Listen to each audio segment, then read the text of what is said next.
आज सुनिए स्कंदमाता की व्रत कथा।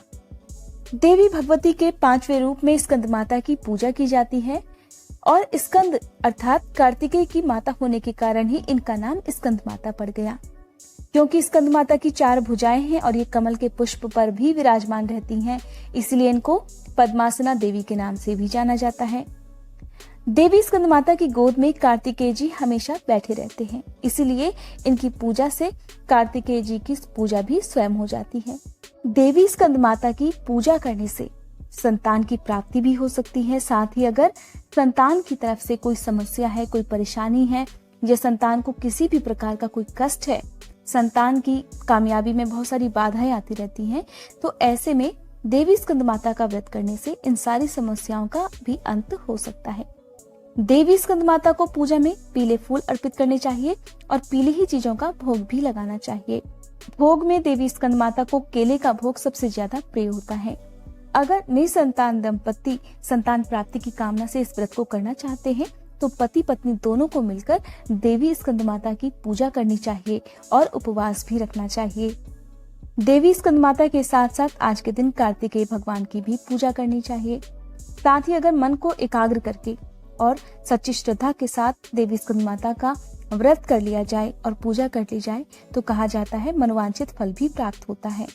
अगर संतान के साथ आपके संबंध अच्छे नहीं हैं या संतान आपका कहना ना मानती हो या फिर आपकी संतान की तरफ से आपको बहुत सारी समस्याओं का सामना करना पड़ रहा हो, तो ऐसे में आज के दिन आप स्कंदमाता की पूजा करने के बाद जो भी भोग देवी माँ को अर्पित करते हैं उसे प्रसाद स्वरूप अपनी संतान को भी जरूर दें।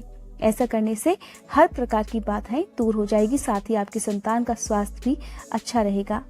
देवी भगवती को स्कंदमाता का रूप क्यों धारण करना पड़ा, इसके पीछे पुराणों में एक कथा प्रचलित है और इस कथा के अनुसार एक राक्षस था जिसका नाम था तारकासुर। उसने ब्रह्मा जी को प्रसन्न करने के लिए कठोर साधना की और उसकी कठोर साधना और तपस्या को देखकर ब्रह्मा जी बेहद प्रसन्न हो गए। उन्होंने प्रसन्न होकर एक दिन तारकासुर को दर्शन दिए। उसकी कठोर तपस्या से प्रसन्न होकर ब्रह्मा जी उसके समक्ष आए।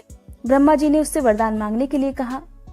तब तारकासुर ने ब्रह्मा जी से वरदान मांगते हुए कहा, हे प्रभु, अगर आप मेरी तपस्या से प्रसन्न हैं तो मुझे बस एक ही वरदान आपसे चाहिए, आप मुझे अमर हो जाने का वरदान दे दीजिए। अब ब्रह्मा जी ने उसे समझाया कि देखो, जिसका जन्म हुआ है उसे मरना ही पड़ेगा, मैं तुम्हें सदा अमर हो जाने का वरदान तो नहीं दे सकता। अब तारकासुर ने निराश होकर ब्रह्मा जी से कहा, प्रभु फिर ऐसा ही कर दे कि शिव जी के पुत्र के हाथों ही मेरी मृत्यु हो। तारकासुर ने ऐसा इसलिए कहा था क्योंकि वो सोचता था कि कभी भी भगवान शिव विवाह नहीं करेंगे और जब उनका विवाह ही नहीं होगा तो उनका पुत्र कैसे होगा, इसलिए उसकी कभी मृत्यु भी नहीं होगी। इस प्रकार उसका सदा अमर रहने का वरदान भी मिल जाएगा। अब जब ब्रह्मा जी ने उसे वरदान दे दिया तब उसने लोगों पर अत्याचार करना प्रारंभ कर दिया। उसने सभी पर अपना अत्याचार करना जब शुरू कर दिया तब हर कोई उसके अत्याचारों से परेशान रहने लगा। सभी देवतागण भी उसके अत्याचारों से परेशान रहने लगे। तब एक बार सभी मिलकर भगवान शिव के पास जा पहुंचे।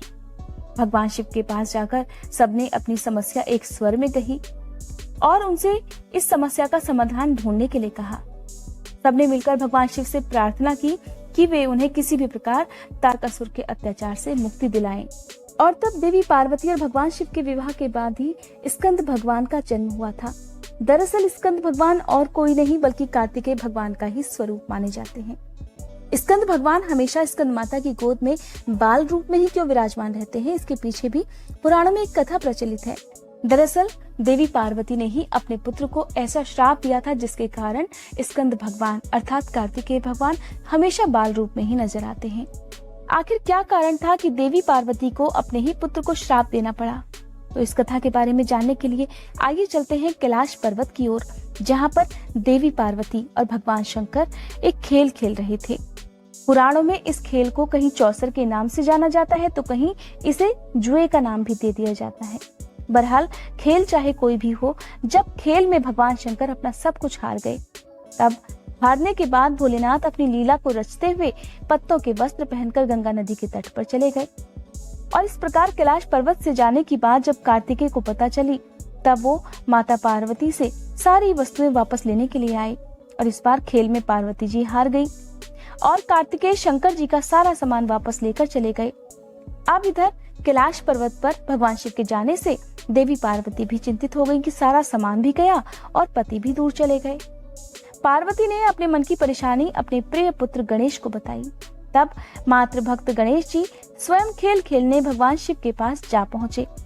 अब इस बार खेल में गणेश भगवान जीत गए और लौटकर अपनी जीत का समाचार अपनी माता पार्वती को सुनाया। इस पर माता पार्वती कहने लगी कि उन्हें अपने पिता को भी तो साथ लेकर आना चाहिए था। फिर क्या था, गणेश जी फिर से वापस भोलेनाथ की खोज करने के लिए निकल पड़े। कहा जाता है कि भोलेनाथ से उनकी भेंट हरिद्वार में हुई। उस समय भोलेनाथ भगवान विष्णु और कार्तिकेय के साथ भ्रमण कर रहे थे। पार्वती जी से नाराज भोलेनाथ ने वापस कैलाश पर्वत पर लौटने के लिए मना कर दिया। भोलेनाथ के भक्त रावण ने गणेश के वाहन मूषक को बिल्ली का रूप धारण करके डरा दिया।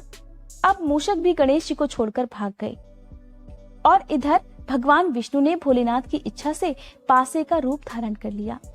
गणेश जी ने माता की उदास होने की बात जब भगवान शिव को सुनाई, तब भगवान शिव कहने लगे कि हमने नया पासा बनवाया है, अगर तुम्हारी माता जी पुनः खेल खेलने को तैयार होती हैं, तभी मैं वापस चल सकता हूँ। गणेश जी के आश्वासन पर भगवान शिव वापस पार्वती जी के पास पहुँचे तथा फिर से खेल खेलने के लिए कहा। इस पर देवी पार्वती हंस पड़ी और कहने लगी, अभी तुम्हारे पास क्या चीज ऐसी है जिससे खेल खेला जाए? भगवान शिव तो पहले से ही सारी माया रच चुके थे। देवी पार्वती की बात सुनकर वे चुप रहे। तब नारद जी ने अपनी वीणा आदि सामग्री उन्हें दे दी। इस खेल में भोलेनाथ हर बार जीतने लगे। एक दो बार पासे फेंकने के बाद गणेश भगवान समझ गए और उन्होंने भगवान विष्णु के पासा रूप धारण करने का रहस्य अपनी माँ पार्वती को बता दिया। बस फिर क्या था, देवी पार्वती को क्रोध आ गया, क्योंकि कार्तिकेय भगवान भी इस खेल का हिस्सा थे और वे पहले से ही जानते थे कि पासे के रूप में स्वयं भगवान विष्णु हैं, जिसके कारण ही भगवान शिव ये खेल जीत रहे थे। सबसे पहले तो देवी पार्वती ने कार्तिकेय को हमेशा बाल रूप में रहने का श्राप दिया। भगवान शिव को उन्होंने श्राप दिया कि सदा उन्हें गंगा की धारा का बोझ अपने सिर पर धारण करना पड़ेगा। नारद को कभी भी एक स्थान पर न टिकने का श्राप मिल गया और भगवान विष्णु को देवी पार्वती ने श्राप दिया कि यही रावण तुम्हारा शत्रु होगा और रावण को श्राप दिया कि केवल विष्णु ही तुम्हारा नाश करेंगे। इस प्रकार कहा जाता है कि देवी पार्वती के श्राप के कारण ही स्कंद भगवान हमेशा बाल रूप में स्कंद माता की गोद में विराजमान रहते हैं।